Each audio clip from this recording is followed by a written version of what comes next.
രാഷ്ട്രീയത്തിലിറങ്ങി ഒരു തൊഴിലും ചെയ്യാതെ കോടികൾ സമ്പാദിക്കുന്ന അനവധി നേതാക്കളുണ്ട് കേരളത്തിൽ.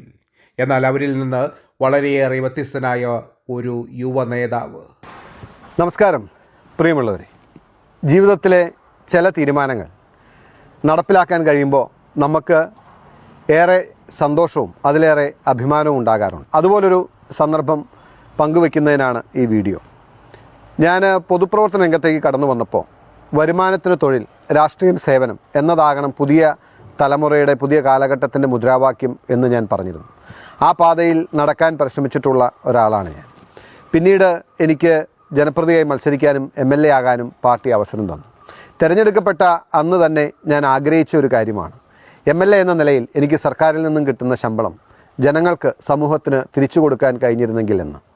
അന്നു മുതൽ ഞാൻ ആ പണം ആ അക്കൗണ്ടിൽ നിന്നും വിഡ്രോ ചെയ്തിരുന്നില്ല.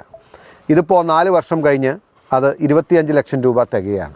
ഈ സന്ദർഭത്തിൽ ആ കിട്ടിയ പണം ഒന്നിച്ച് ഒരു സേവന സന്നദ്ധ ചാരിറ്റി പ്രവർത്തനത്തിനായി ഞാൻ സ്പർശം ചാരിറ്റി എന്ന പേരിൽ ഞാൻ നടത്തുന്ന ചാരിറ്റി ഫണ്ടിലേക്ക് നൽകുകയാണ് ഈ 15-ാം തീയതി. പ്രധാനമായിട്ടും 2 പദ്ധതികൾ അതോടൊപ്പം അനൗൺസ് ചെയ്യുന്നു. നിയോജക